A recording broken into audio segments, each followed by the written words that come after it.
The human world is made one, but my mission is to urge for a worldwide commerce of heart and mind, sympathy and understanding.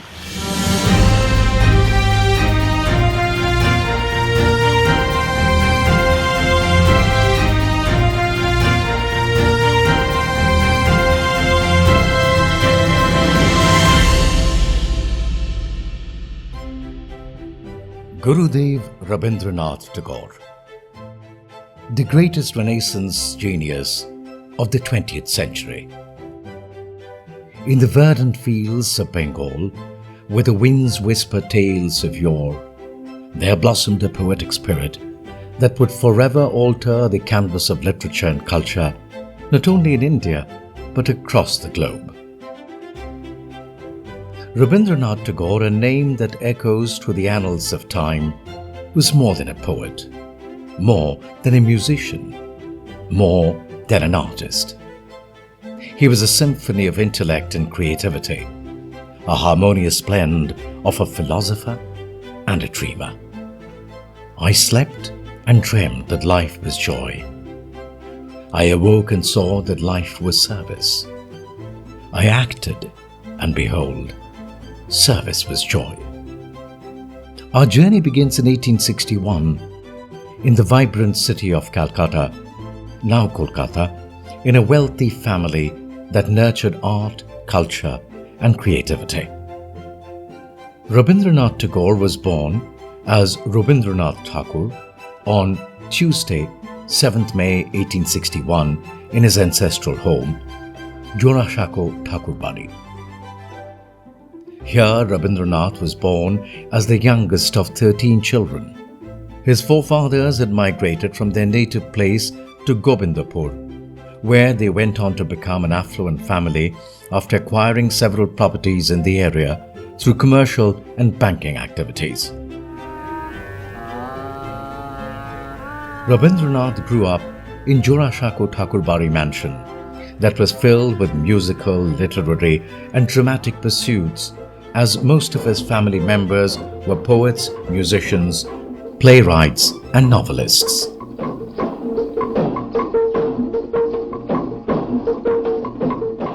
By the time he was growing up, primary schools were set up by the colonial administration in India. Tagore was mostly home tutored. It was a regular norm for affluent Bengali families to hire private tutors for their children in those times.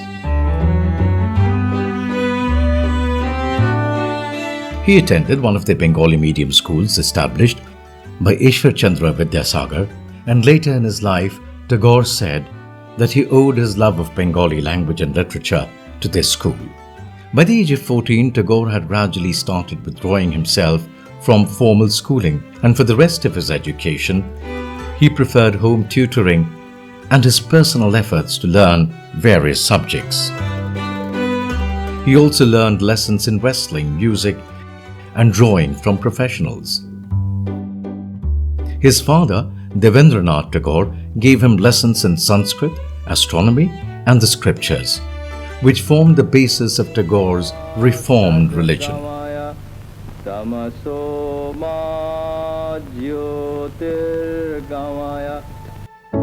In 1878, after his matriculation, the 17-year-old Rabindranath Tagore was sent to London to qualify for the Indian Civil Service or start as a lawyer, where he joined University College. While studying at University College, London, Tagore became exposed to British social life and Western music, and he enjoyed both. However, he didn't complete his education in London and returned home after 18 months. Back home, he continued brushing himself in creative writing and music. In 1940, he was awarded an honorary doctorate by Oxford University. Barely 8, the seeds of poetry began to sprout in young Rabindranath. Despite a formal education system that failed to captivate him, his home became his school, nature his textbook, and his imagination the canvas upon which he painted with words. Initially, he published many poems, some anonymously and some under his pen name Bhanusingho. Rabindranath Tagore debuted in the world of literature by writing a short story, Bhikarini, the beggar woman, in 1877. When the 16-year-old Tagore wrote Bhikarini, it became the first short story in Bengali language. Between 1884 and 1890, Tagore wrote many poems, prose articles, criticism, plays and novels. His words danced off pages, pirouetting into the hearts of readers. In 1890, Tagore visited the United Kingdom for the second time. However, he came back just after a month to look after the family estate, Kutibari, a 3-storied pyramid-shaped terraced bungalow in 11 acres of land in Shilaidaha, now a region of Bangladesh, where he intimately experienced the wretched life led by the poor Bengali peasants. During his stay in Shilaidaha, he was overwhelmed by the social, political and economic misery in which the peasants lived. In an article, Tagore described the peasants' misery. He wrote, "Our so-called responsible classes live in comfort because the common man has not yet understood his situation. That is why the landlord beats him. The moneylender holds him in his clutches. The foreman abuses him. The policeman fleeces him. The priest exploits him. And the magistrate picks his pocket." While managing his family's ancestral estate in Shilaidaha as a young landlord, Rabindranath Tagore realized that rural life can be transformed by introducing education and cooperation. He sowed the seeds of knowledge at the Visva-Bharati University, a testament to his belief in the power of education and the importance of a harmonious relationship with nature. While speaking on the vicissitudes of education, he strongly campaigned for the use of mother tongue. Soon Tagore started his own school in Shilaidaha, where he sent his own children to study under the tutelage of many skilled teachers, including an Englishman who taught them the English language. Apart from starting a school, he also organized cooperatives and hospitals in the villages of his family estate and tried to introduce new and improved farming methods. During his stay in Shilaidaha, Tagore used the family boat, Podda, to crisscross the Podda River to visit villages to collect token rents. During these visits, he would talk to the villagers and listen to their problems. This experience paved the way for Tagore's later educational experiments. It was here in Shilaidaha that he started translating Gitanjali into English. According to Tagore, the period 1891 to 1895 was the period of his sadhana. This period is considered to be his most productive. In 1901, Tagore left Shilaidaha and moved to Santiniketan, where he started a boarding school, Brahmachari Ashram or Ashram School, which was inaugurated on the 22nd of December 1901. The theme of the school was to encourage a close bonding between teachers and pupils as they lived together, willingly accepting an austere standard of living. Tagore didn't accept fees from students and bore all expenses himself.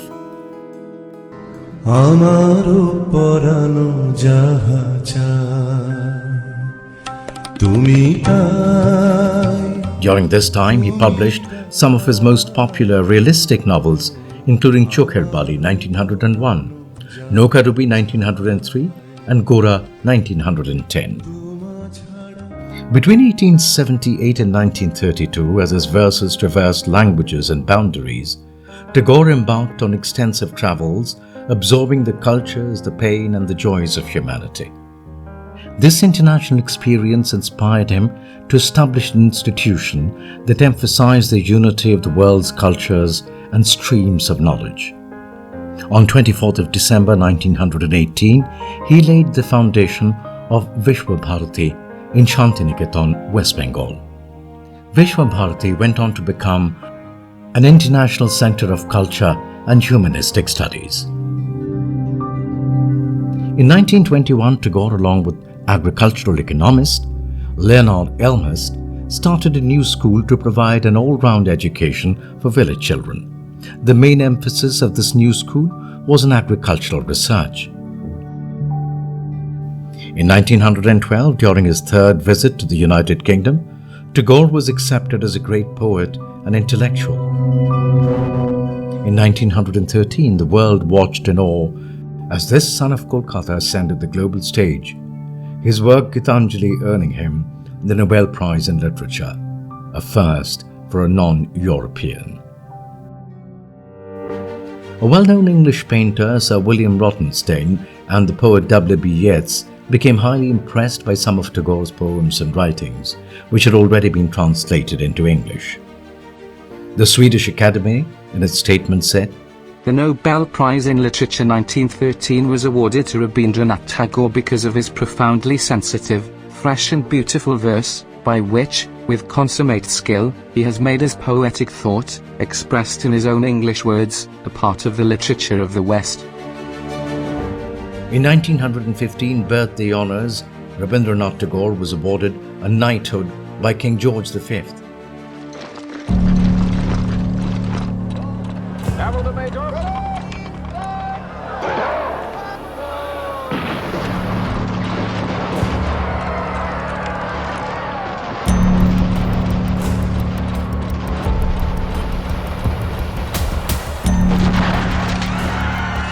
However, after the Jallianwala Bagh massacre in 1919, Tagore renounced the knighthood by writing a letter to the then British Viceroy of India, Lord Chelmsford. In the letter, Tagore wrote, "The disproportionate severity of the punishments inflicted upon the unfortunate people and the methods of carrying them out, we are convinced we are without parallel in the history of civilized governments.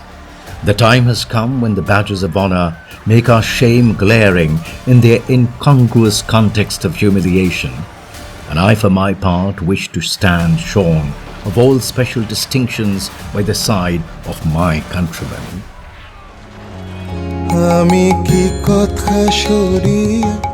Tagore was an accomplished songwriter and composer.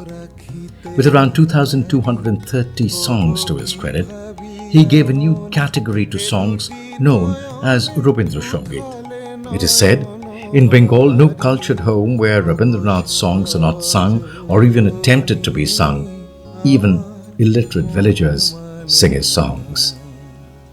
Tagore's influence transcended his life. His songs, imbued with profound emotions, became the voice of a nation in chains.